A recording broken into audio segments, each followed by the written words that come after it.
Hello? Hello, Jughead. This is Archie. Come over right away. It's a matter of life or death. Oh, relax, Archie. Attention, all true believers. Marvel Comics is on the air. A friend of the unfortunate, enemy of criminals.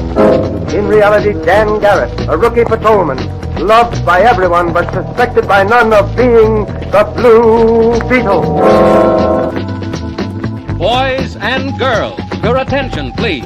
Presenting a new exciting radio program featuring the thrilling adventures of an amazing and incredible personality. Faster than an airplane, more powerful than a locomotive, impervious to bullets. Up in the sky, look! It's a bird, it's a plane, it's Superman! 10, 9, 8, 7, 6, 5, 4, 3, 2, 1.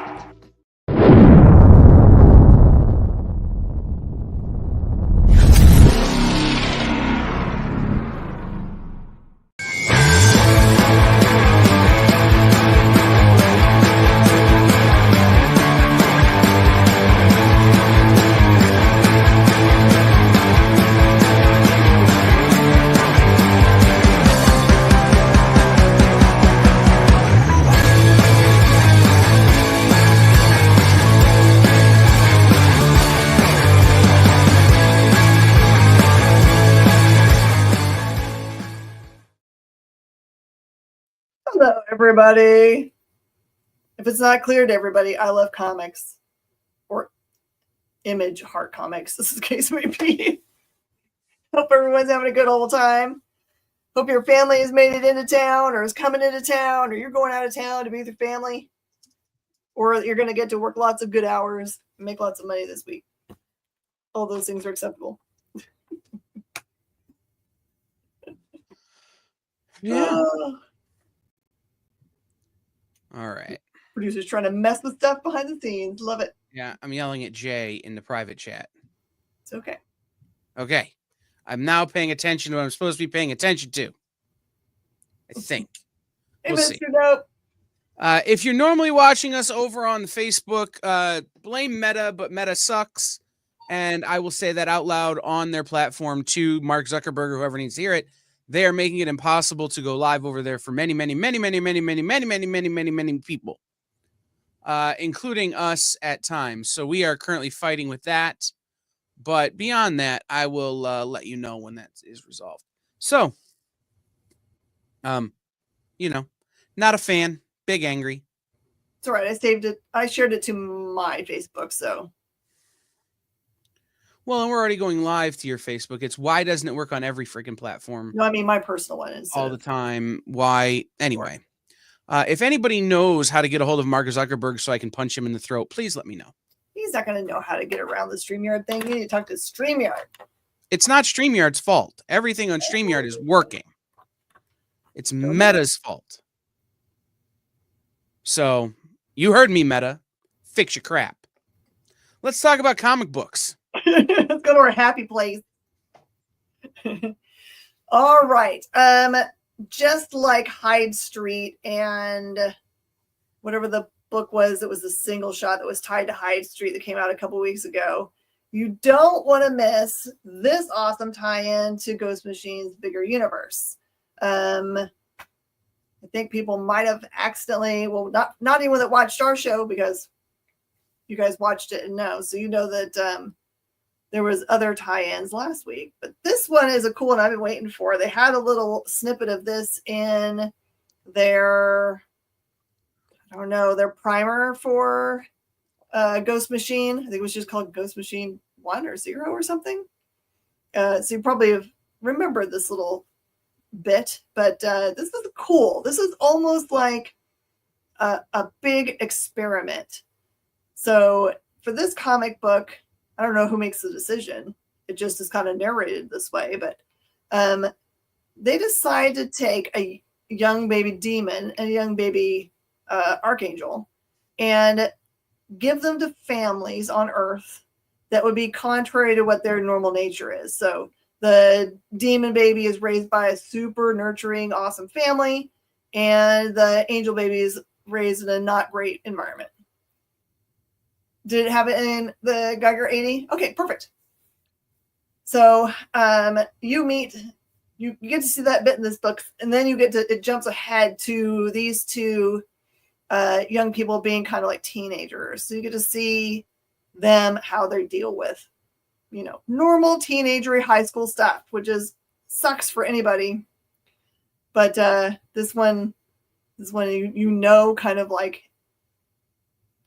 what their background is. So the girl is the demon who's been raised by a good family, and the boy is the angel who's been raised by a bad family. So it's kind of interesting, and I'm really interested to see how they tie into the rest of the ongoing universe, because I don't remember if they have it in the back of this one, but most of them have on the back of them like a full page of like where it fits in the timeline for everything from Ghost Machine. So it fits in there somewhere. So it's fun. All right.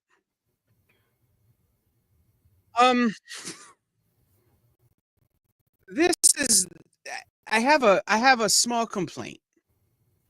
You're going to find that I have a lot of those this episode.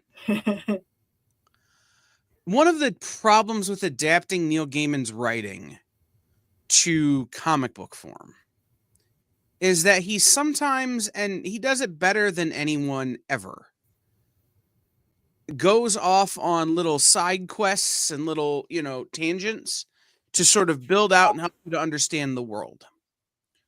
The problem with doing that in comics is you have issues like this, where there's very little Spider and Fat Charlie. There's a lot of kind of understanding who their dad was, like bits given, and at the same time, like stories about the world surrounding them, which are important if you're reading a novel. But in a comic book, you can see it. So, like, draw it into the panels. You don't necessarily need a whole issue that's a digression to the story about how Mr. Nancy, when he was young, convinced his family that he was dying and that they should bury him under a tree, only so that he could dig himself out every night, eat their peas from their pea garden, and then bury himself again, like only to get trapped by a scarecrow made out of tar. Like, that's the whole book. Spoilers, that's the book. What does it have to do with the main story? Nothing. It just goes to explain who Mr. Nancy is. So that's my big complaint here, right?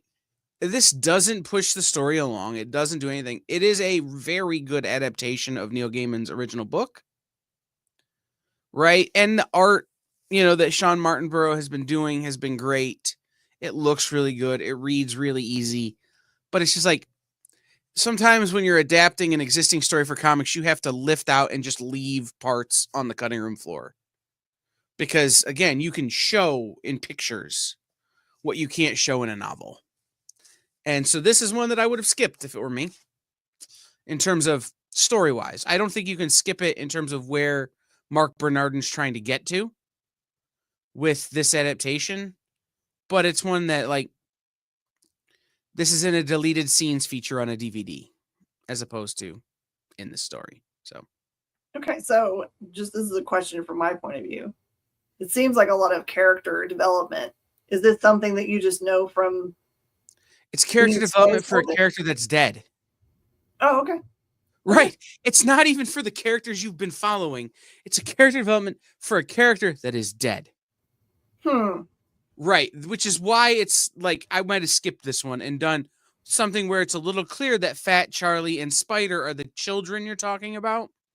Because the way they tell the story, this looks like it was long before either of these guys could have been alive.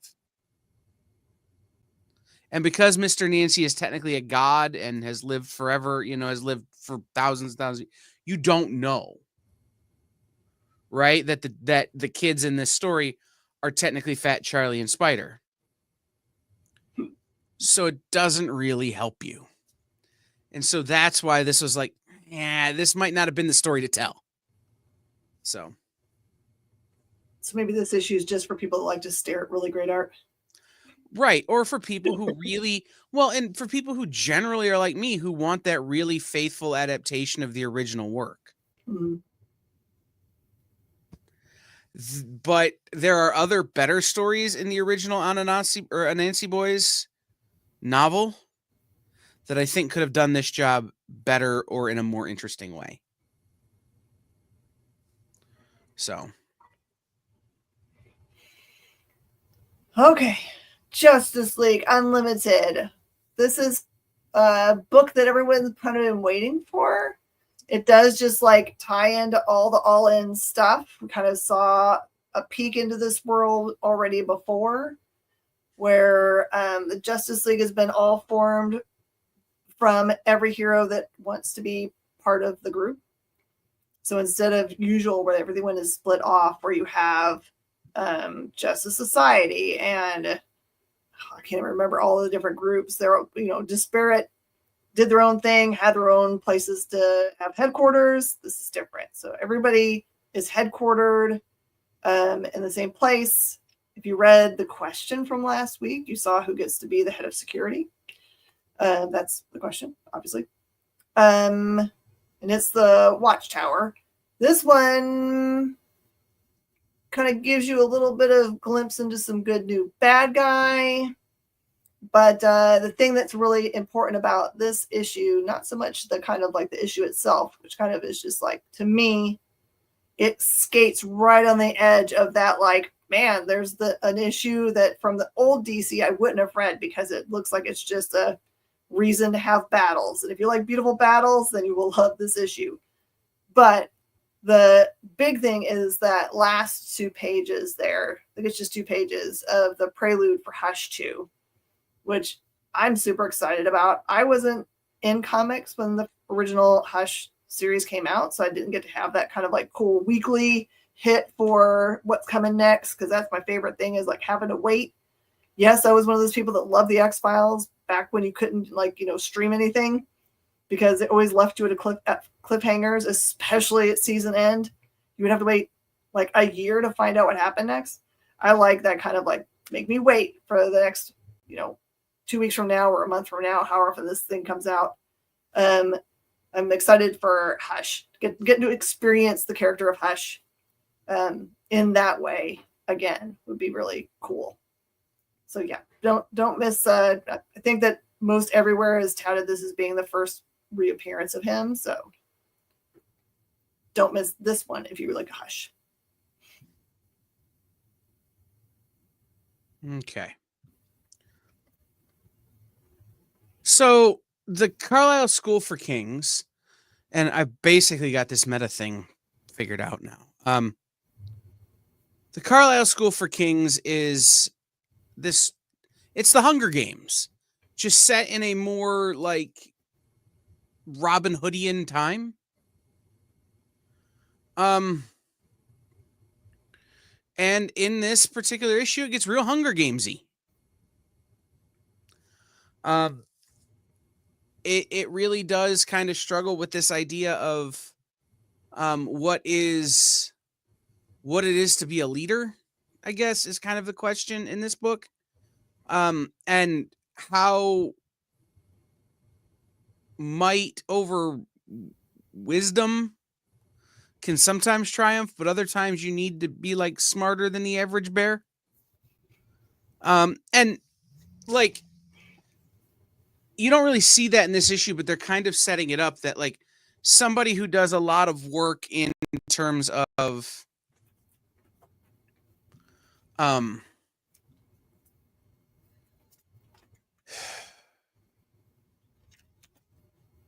what's the word I'm looking for? Studying up, preparing can sometimes outlast somebody who's stronger or better at a given activity. To equate it to sports, it's a football coach who outprepares the other coach, right? They might have a better team, but if you've prepped your team more and you've got a good game plan, you can win. That's kind of what this is, right? This is this sort of setting up that this is going to be a brawn versus brains sort of battle in the Hunger Games. I'm going to keep reading this individually, but the thing about this book is that it's a little, issue 1 to issue 2 is a little fragmented, or at least in my brain, it's a little fragmented. Right? There's like maybe maybe there's a time gap of a few days or something. There's just something that doesn't completely mesh. And so I worry that I'm maybe not getting the best read of the book because of my ADHD and the way this book does time. So we'll see what happens in issue 3. But if you like the Hunger Games, if you like things like kind of a Lord of the Rings, not Lord of the Rings, the dragony one from HBO, Game of Thrones. You know, sort of, if you want to take the Hunger Games and put it in like Game of Thrones timing, kind of that sort of thing. So I think it's fun. I think it's a good book for certain people, but I'm struggling with a little bit of a brain disconnect. So. Hey, Kenneth. Okay. Okay. You know what's funny is that you can look at the cover of a book and not notice something about it that ends up being so stinking important that you're like, oh, it's a very obvious thing in this cover. So obvious. When you get to the last page, you'll be like, oh, I know where that's from now. So if you look really carefully at this book, especially something that's really high in the panel, you'll understand it's important. Okay, so this is the second issue after Tom Taylor has taken over Detective Comics from the awesome storytelling of Ron V. There has been a continuing of this young teens all being murdered, and Batman and Robin trying to figure out what the heck is going on, why. The only string they can find that ties those things together is that they've all been to juvenile detention. So that is the big storyline that's going on. And then there's another storyline in which Batman has been offered, I don't know if it's genetic manipulation or some kind of medicine or something that's supposed to like slow his aging, even like help him heal quickly, slow his aging. And there's an interesting discussion in this book about really this kind of thing. The slowing down of your aging is only going to be, by their reckoning, available to very rich people. But there was an interesting concept that they were talking about here where maybe if maybe that isn't like the horrible thing that it would be purported to be, right? That's like, okay, well, the rich people, of course, are going to get to be old, get to live forever and live on their forever money. But it's interesting. Read what they have to say about such things. It's kind of interesting to at least think about, right? I mean, it is just someone's musings or ideas, but I'm sure they got the idea from listening to people talk about. We're living in a world right now where people that are rich are making big maneuvers. So it'd be interesting to see, because, you know, Batman's always been a rich character, except for, you know, absolute Batman. So this is an interesting book, and I'm super creeped out by the baddie in this, by the way. Who's the? Who is it? I don't know. I gave you all the clues I can give you by pointing really at the top of that page.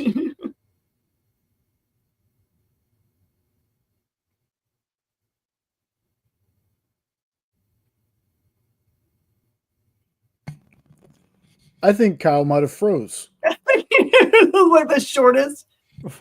Who's it? Ever. And he's the one that's running the board, right? Yes, but I made the slides, so I got the slides back here anyway. So how about we just go to your next book? Okay. This is interesting. This is Tom King writing about a character that's been around for a long time in the DC universe, but it's kind of cool. This entire book really is the setting up of an actual like Vegas style fight between Black Canary and I can't remember this other character's name because I am new to DC, but they look like really awesome.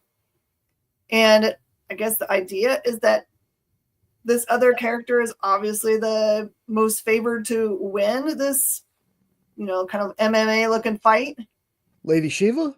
Yeah, Lady Shiva. Like, really, no one believes that Black Canary can win. Black Canary shows up back in her, I guess, hometown, where she's basically asking her mom, who's the original Black Canary, I'm guessing from the context of what they're talking about, to help her train. There's some other things that are going on, but that's the main thing that's going on in the story, and how they can make an entire issue that is really only about the kind of like the setup for the fight and then the very beginning of the fight. It looks like there's a player that is just like all big Vegas fights. There's the idea that maybe it's not 100% on the up and up.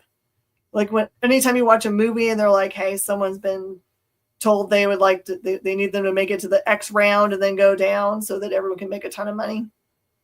But it's very interesting.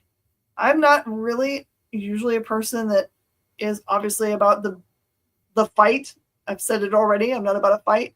But this one's more about the character development of getting to the fight. What's going on? The relationship between her and her mom. I don't even know what her relationship is with Lady Shiva. Why in the world is she ending up in this fight? Why would Lady Shiva even show up for such a thing? I don't know. But the best of the best thing is kind of cool. Oh, and the other thing is like interesting about it is like normally like Black Canary, right, would just use her little siren voice and be like, bah, knocked you out. But this is a straight up fight. There's no powers allowed. It's just a straight fight. So it's really pretty art, by the way. You okay, Kyle? Nope, not at all. Oh no. So, that's fun. What did I miss, Jay? I go back and do the book I missed. Yeah, I reset my internet. Oh, was there a power outage? Meta heard you. Nope. For whatever reason, my internet just disconnected randomly. So I'm rebooting my router. What is that? Oh, okay. All right. So, Damaged People. I got to say I bailed. I read the first 6 pages and went, as much as this book has never like truly made a lot of sense, this one made less sense than any. For whatever reason, this style always kind of works for me. But this issue with the way, and I'm going to blame the PDF a little bit, but with the way it looked in the PDF and the watermarking and the art was just so washed out and dark, I just couldn't this time. And I think maybe it was because this was the first story I don't really relate to in some way, right? In terms of like the damage this person has is not necessarily damage that I have had. I don't really suffer from this kind of mental illness that they have. So I think that may have been part of it, right? Like that it just didn't feel relatable. The story didn't feel relatable. And so therefore, like, the book itself was kind of a pass for me. But if you're into that real deep psychological horror and you're into some of that, this is my story, whether you like it or not, kind of thing. this can be really fun. I just think that today, in the mood I was in and the way I'm kind of feeling, that it just was a book that should have been a hit for me that was a swing and a miss. It's a kind of a good discussion to have. Like sometimes, like what your day is like, or your week, or your month, or whatever is, means that you just can't get into a book. Or maybe sometimes the book is like amazing that wouldn't necessarily otherwise be that way.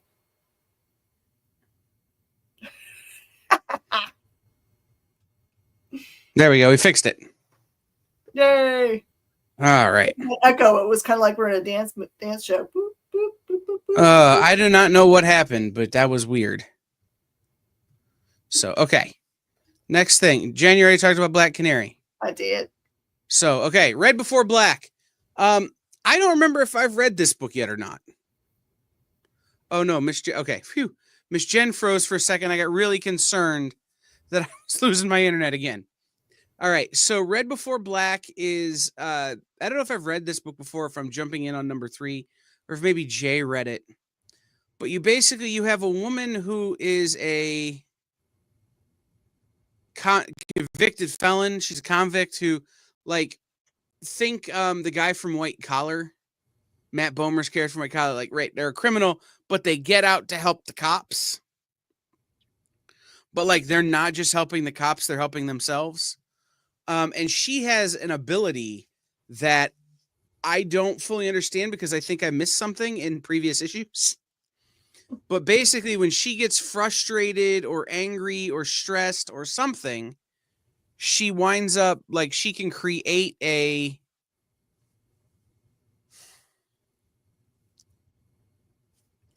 forest of some kind.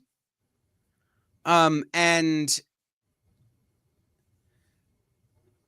it sort of takes over, and she doesn't think anybody else can see it.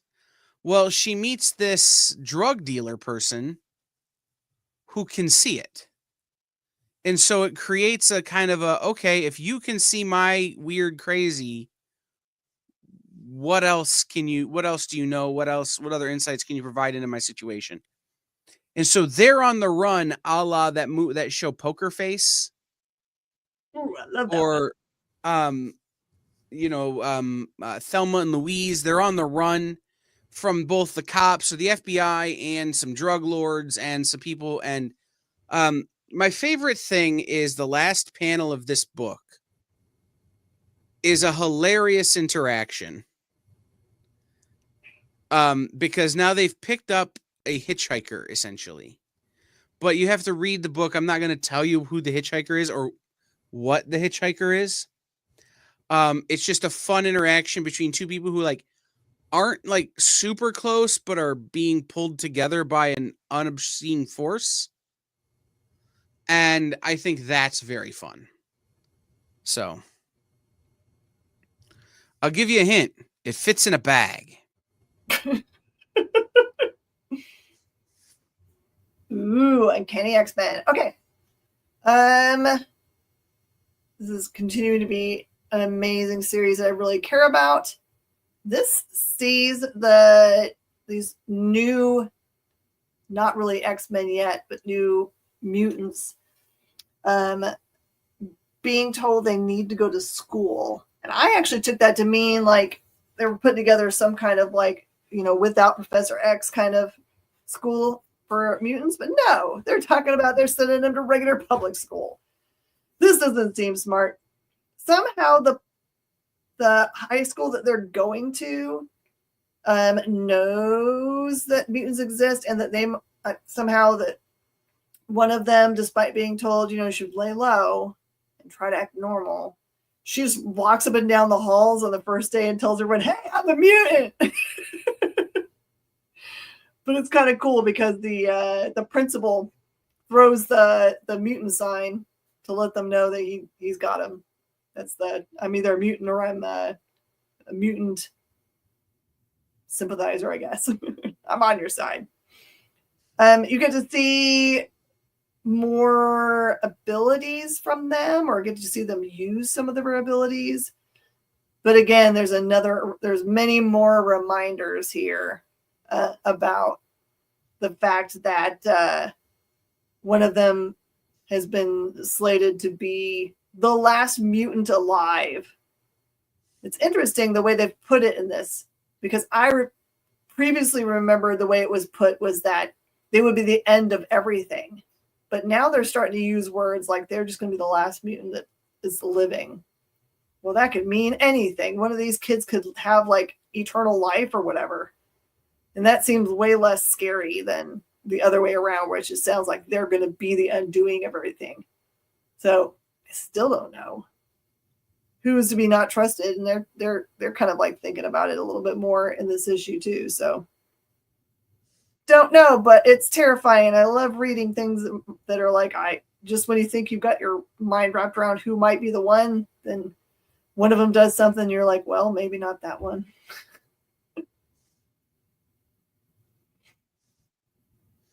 All right. Made a terrible mistake. Why?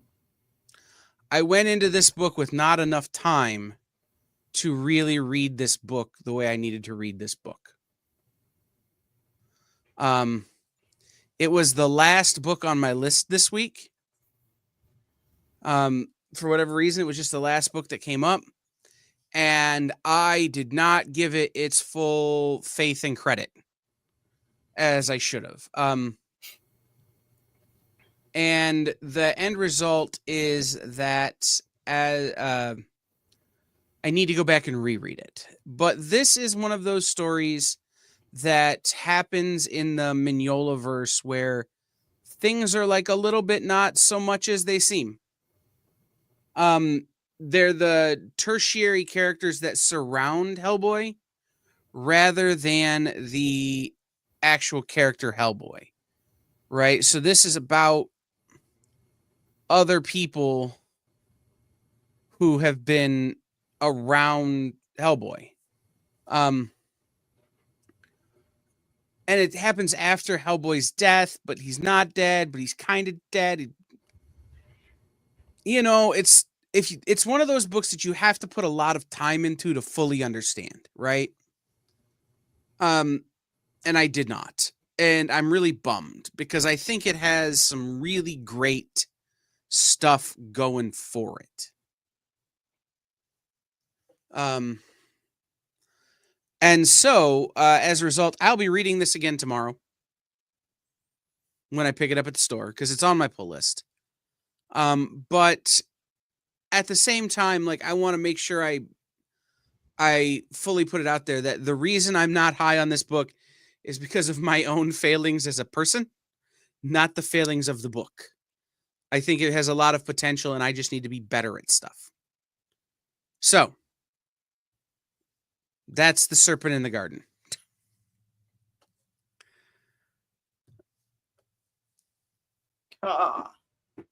Okay. I mean, I love a good train wreck. We can see it coming. You're like, all you have to say is the first order of operations is to say you're letting Tony put together a team because he doesn't have a good track record of such things. I mean, we're not talking about Tony who gives his life in Endgame. We're talking about Tony usual. He's usually not the best at doing such things. And in this regard, it feels like he's like literally said, okay, I'm going to embrace this problem. I'm going to embrace this problem. I'm going to pick people that people don't expect. I'm going to give them chances. So yes, Rhodey's on his team. Rhodey makes sense. Ultron being on your team makes no sense, but they explain it in a way that make a little bit of sense from his point of view. And so he's gathering his Avengers that are going to be centered in the West Coast, like it says, West Coast Avengers. This story is mostly, to me, about watch the Ultron, like the bouncing thing. Watch the Ultron. And you guys know that like it's not just one being, right? He can be in a million different bodies. And there's a huge twist for what that means in this book. So I would normally say skip it. Who cares about West Coast Avengers? California. Just kidding. But in this case, I am super happy about how the world is just gonna fall apart and how bad will it be. If Tony's so smart, why is he doing something so stupid? JD, it's a little thing called drugs and a lot of alcohol. True. I mean, and like Jerry Duggan, man, like I have to trust Jerry Duggan on this one, right? That he's going to make it,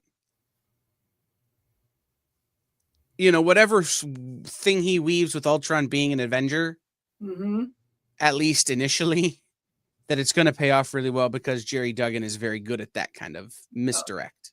And yes, the EXP ego has a lot to do with it. He feels like he can exert enough control and is smart enough to fix the things that nothing can get by him. Revoke his Avenger card. Right. I mean, and the thing is like just unplug his server if you really have to. Like, this is the thing I can't. Anyway.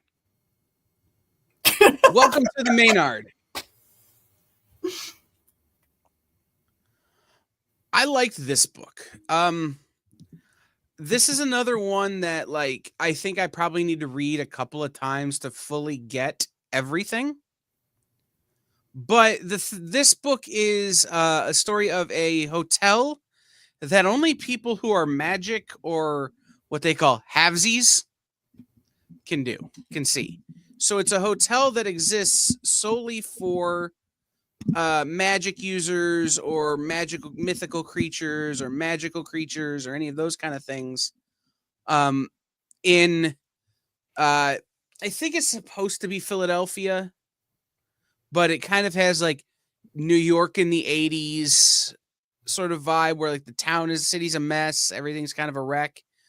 The only people who can see this hotel are, again, magic users, and halvesies. So this is the story of our main character who gets a job there as a bellhop and sort of the people that they encounter and things they encounter and the sort of maybe not all it's cracked up to be, maybe a little bit misdirected,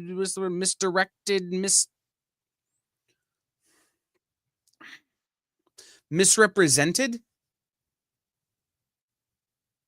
parts of that community. I'm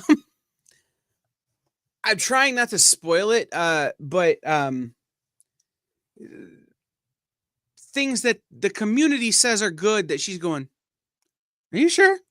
That doesn't seem like a good thing, So at the same time, this feels very coming of age, like discovering your true magical identity kind of thing. And this was just super fun. The art is all this like super cartoony style. So like when you see the griffins and the weird like birds and magic cats and like flying carpets, it all feels very Aladdin or, like 90s Disney movie where it's just like, all right, I see what you're doing with your animation and your art style. Like I can appreciate that. Because I think if they drew it any realer, this book would be too obtuse. It would be too off kilter, off center, out of, like to draw it any more realistic. I think you've got to go ultra cartoony. Otherwise, it would just be dark for the sake of weird. So I really liked this. This was a fun little book. I didn't know to be expecting that. I was shocked was in the list, and I was super glad I read. Okay, hold on to your butts. I'm pretty sure by issue 13, if you were going to be into Superboy, or Spider-Boy, would have already done it. But man, you guys need to get into this series. It's cool because Spider-Boy is like a foster kid, and he's a ginger, and he's cool because he's got that actual spider look where it's got multiple eyes, but they don't make it so big that it's like distracting. He still looks cute in his costume and stuff. Recently, they introduced a new character, that's Spider-Girl, that's above him. But I'm going to read to you the reasons why you need to get into this book, this specific book. I don't think I've read a book that had as many first appearances or origins in one single issue as this book.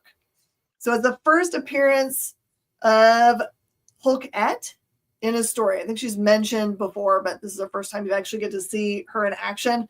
First appearance of a Normo and Mist. First cameo appearances of Sister of Stone, Perfect Golden Duo, and a kid, Iron Fist. Oh, and also it's the origin of Spider-Girl.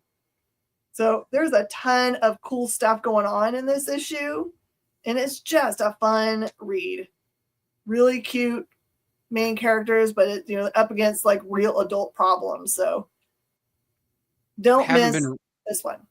I haven't been reading this one, but I hope my LCS has copies because I'd like to jump in now that there's a bunch of this kind of kid team thing happening. I think that might be very interesting to read. First appearances of Venom Boy and She-Shocker. I don't know. That was the end of my list. That's as many as I can remember. Sometimes when I read a book, I can't remember if that character has appeared somewhere else, like in a different series before. So I don't ever say, hey, this is the first appearance of this character. It might just be the first time they've been in a book. But this is like official lists for this one book. So nice. Run, don't walk. Yes! So excited. Okay. When they did the first issue of Batman Santa Claus Silent Night, we had a really fun event because we have a local Santa Claus who is like the dopest Santa Claus that ever lived on the planet. He himself is a very generous gentleman. He's a former military. He used to be part of the support team, the grounds team for the Blue Angels, which is even to be part of the support team of that, like the mechanical support team, is a super high honor. Like it does not go to normal, human beings, only superhuman beings. So he loves to go out in the community and do positive things. So he also is a very good friend who is a professional level costumer who has a really through the roof good Batman that he does. So they came out and came and just took pictures with kids that just thought the world was like, how in the world do I get Batman and a Santa Claus in the same room? And it also taught me something I didn't know before, which I did not understand, that Santa Claus has been in DC for a long time, way before, and is actually in canon as being a mentor to Batman. So this book is interesting. This starts out with a whole bunch of not Batman. Mostly it deals with the kind of like the introduction of the big bads, the things that are going on. And Zatanna figures in very prominently at the beginning of this book. Not until you get further along do you actually see what the tie-in, what's going to bring in Batman. It's really kind of a team up between Robin and Zatanna as they try to figure out this big, like, how to explain how this happens. There's some like empty knight. So he looks like a knight, but with nothing in it. And somehow makes like, I don't know if he's like making pocket universes or everything's slowed down or whatever. They're going to need some help. That's all I'm going to say. And of course, Santa's going to come. And his outfit's really cool. And there's a neat, just like in the last time they released Silent Night, there was a polybagged, scratch and sniff. This one's, I'll tell you, it's pine. It smells like a Christmas tree because I cheated and stuck my nose to it. It's awesome. All right. Okay. So, Synap, number 1 from Mad Cave.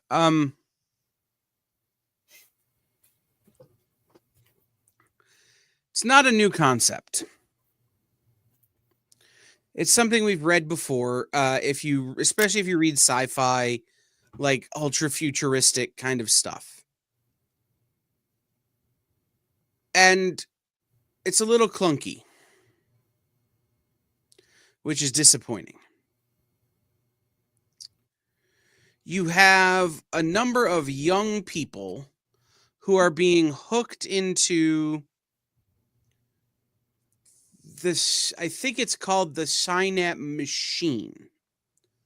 Because there's several different names of like contraptions that get kind of hard to juggle, right? Like in your brain.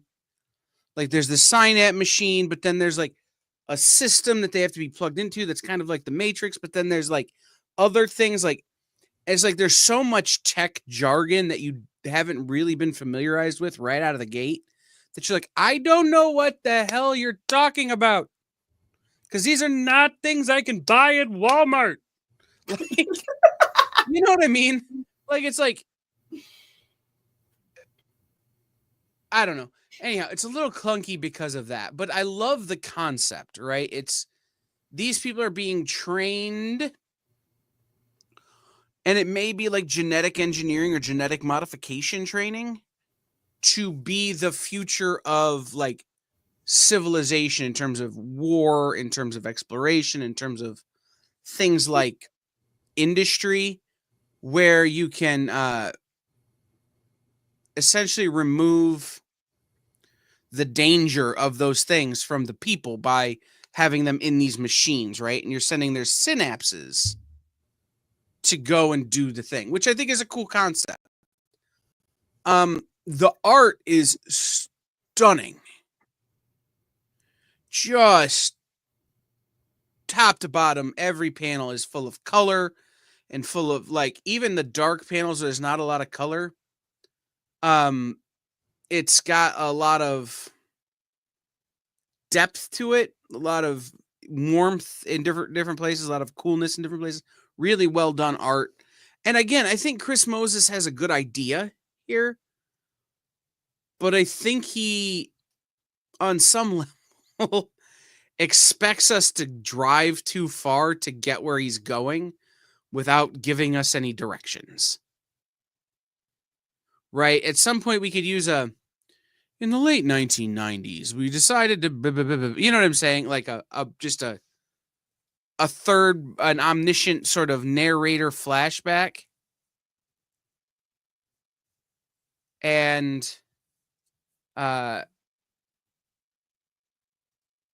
it kind of, I don't know, it's hard to get there. So if they could have done that, I think it would have been a huge book for me this week. But otherwise, it's just one I want to stare at all day. Because the art, man, is the whole reason I'm going to read number 2. All I got to say is I could take that girl and just snap her ankles right off. Yeah, they're all kind of like that. But like that's part of it, right? Like this training like can kill you. So like some of these people are not 100%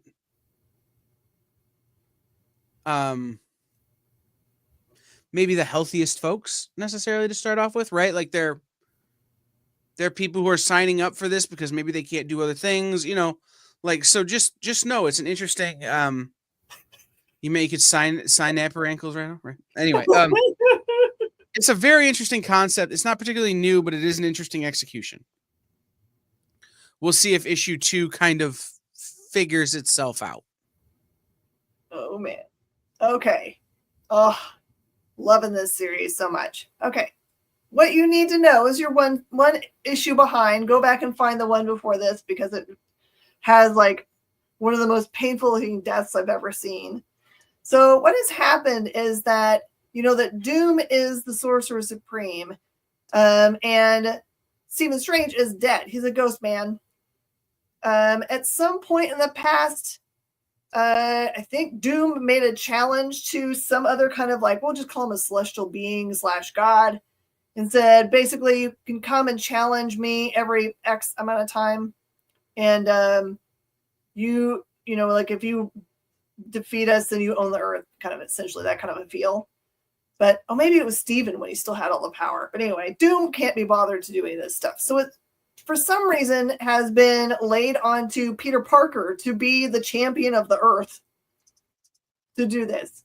And I can't remember which one of them has given him these special, they almost look like plants, that if he dies, he can use it to bring himself back. And it's like 9 times. He can do that. Hence the 8 deaths of Spider-Man. So it feels like every single issue they're going to find a new creative way to kill him, which sounds like not any fun for him, but he keeps on getting told to suck it up, Buttercup, because there's more to come. And every time he faces a new member of the godlike family, so they bring different ways that they're tearing him apart. This one, it feels like this is like made for people that like physics, because hold your ears if you don't want to know how he dies the first time. He gets spaghettified by a black hole. So imagine how painful that is. So no one wants to get spaghettified. Spaghettification is an actual term in physics, sorry. But so this is another whole way that I just thought they can't think of another way that's going to make me even more uncomfortable, but they did find another way. So this one is like all of the world is, at risk, but I'm there for all of the, we all love watching Pete just take it on the chin. So that is what's happening for this cool series. All right. It's educational. So, okay, we only have 10 minutes left, and I want to talk about my last book kind of a lot. So I'm going to skip it and go to Jen's last book. Okay, I can go pretty fast through this one. Absolute Wonder Woman was amazing. If you didn't read it, I'll catch you up a little bit. Wonder Woman was not raised on the island by her sisters. Instead, she was raised in hell by her mother. And so she's tougher than usual. She rides Pegasus, the actual Pegasus, but the Pegasus is dead because the god killed her and put him in hell with her. So there is a giant attack that is happening to the Earth. She has decided to defend us. This is the second such attack. You get to see how she ends this first attack. And you get to see the military bow up against her, be like, no, why didn't you call us? We have to coordinate this effort. And she's like, I don't need you. Kind of like in Batman v Superman. I don't need you. I just show up. Smack. And so the things you need to know. This one has first appearance. I had to look at again because it's a weird name. First appearance of the Tetracide. It'll be terrifying when you see it. You'll know it when you see it on the page. And you get to see Absolute Steve Trevor. So this one actually introduces him and then starts going backward in the story to see where she actually met him. Because you're thinking, wait, how did she meet Steve Trevor? She's in hell. There's your answer. That sounds crazy. Mm-hmm. Also, I like her. I like that she has a berserker sword from the manga Berserker. Anyway. So this is Spectrum from Mad Cave. It came out last week, written by Rick Quinn, art by Dave Chisholm. I have a lot to say about this book. Like, I probably could talk about this book for an hour. Ooh. I'm not going to do that because we have exactly 4 minutes before we have to be out so that Jay can get over to run the Mint Hunter show. So I'm going to do this very fast. When they were marketing this book, like way back before FOC, at the initial order phase of comics, Dave and Rick were asking people, has a song ever saved your life? And the reality of it is that I think anybody who identifies as a musician or a musical person, or, a person to whom music speaks on a deep, deep psychological level, can answer that question dozens and dozens and dozens and dozens and dozens and dozens of times over. In fact, I did. I sent Dave Chisholm a giant long playlist of songs that at some point have pulled me out of a depression so deep I didn't know how I was going to get out of. And that's the story. The first issue is the story of a girl who doesn't know where reality ends and her own psychosis begins, or that her psychosis is actually psychosis. There may be a tearing down between two worlds that we don't know exist. And it kind of has to do with a specific song by a specific band, a la The Ring. Like if you watch the movie from The Ring, you have 2 days before you die or whatever. Like it's kind of that, right? Where the tape passes or whatever. But this is kind of like that with the song. And it made me think of this idea of what's the song you hear when the world around you is chaotic. Like if the world around you is chaos and you just kind of try and center yourself and just think about, is there a song you hear? And for the people of this book who are experiencing some of the problems of the fragmentation of the world, there is. And it's the same song for all of them. So what's the power of the song? At the same time, this book has really great interstitials of people who have maybe been affected by this that you didn't know would have been affected by this. So there's, how do I put this in a way that makes sense? They can't use the actual names of actual famous people, but there's legally not Billie Holiday or another singer a la Billie Holiday. There's legally not Jeff Buckley, but anybody who knows the Jeff Buckley story knows it's freaking Jeff Buckley. They have some of these characters that are in this book that are legally not famous people you've heard of, but they totally are. And so it kind of sets it all off. And at the end, there's I don't necessarily know if it's a twist, but it's a unique ending to a unique take on a unique story. And so this, I really, really, really can't recommend this book enough. Like this book spoke to me on a level that no comic book has spoken to me on in decades, where I'm reading this book and I'm like emotionally in turmoil. That's just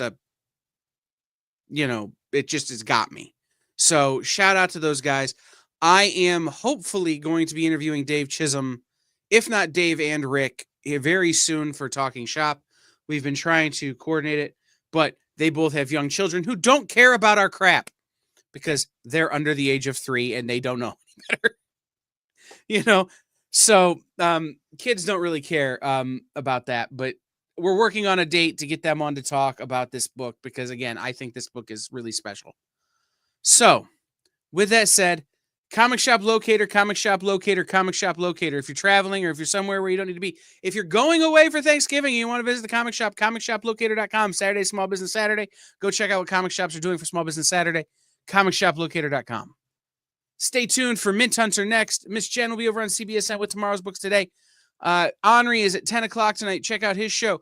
All the regular shows tomorrow. We're dark Thursday for Thanksgiving, but we'll be back Friday. And Jay and I will be here Sunday night, 6 to 8, with the Producers Live Sale Step Brothers edition, or legally not the Step Brothers edition. Did you touch my comic books edition? And we will see everybody here next time on Minute to Skim It.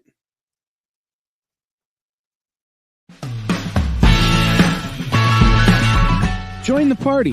Head over to our link tree to find all the links for everywhere the experience is all the time.